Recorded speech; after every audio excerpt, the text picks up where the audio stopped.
Sri Lanka is still fighting to gain control over the COVID-19 pandemic, which continues to spread across the country in devastating waves. But physical repercussions aren't the only challenges faced by those who have contracted COVID-19. Recovering from this disease can be every bit a mental challenge as it is a physical one. Family physician Dr. Vijay Balarupan knows this all too well. My dad and I were on our way to work one morning when I noticed he was feeling a little under the weather. Few days later, both of us tested positive for COVID-19 and were ordered to quarantine immediately. It wasn't a good experience for either one of us. My dad was actually harassed by his neighbors when the ambulance arrived to take him to a quarantine center. Ayesha De Silva, an attorney at law, learned that she had contracted COVID-19 when she began developing symptoms and got herself tested. I was told that I had to check into a quarantine center immediately. It was a difficult time for me, both mentally and physically.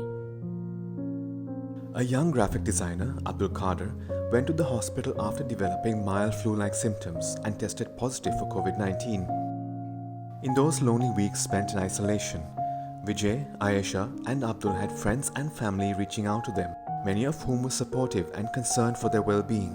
However, it soon became apparent that others who had reached out were primarily concerned for themselves, as they showed a greater interest in finding out which places the patient had recently visited, how they contracted the virus, and if there was any chance they had passed it on to someone else. This display of insensitivity, or what one doctor calls non-infective privilege, turned out to be a socially polarizing experience, one that persisted for months after these COVID-19 survivors had recovered from their initial infection. When I came back to work, I immediately noticed people acting strange around me.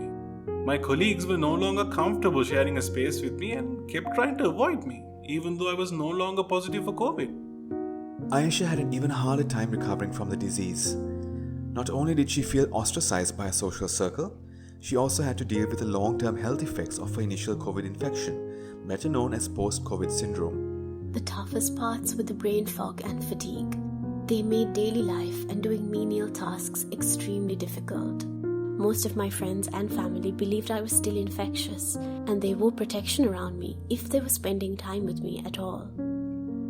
Things weren't nearly as difficult for Abdul. After coming home from quarantine, I was able to return to life as usual. Except for a few, all my friends and family were incredibly supportive. They weren't overly paranoid and understood that I was no longer infectious. Unfortunately, these kinds of experiences aren't all that rare among COVID-19 survivors, indicating that we as a society have a role to play in helping those infected make a full recovery, both physically and psychologically. We need to do all we can to stay safe, but we also have a responsibility to educate ourselves about this disease and adopt better values and a more supportive attitude towards those who are still battling the effects of this devastating virus.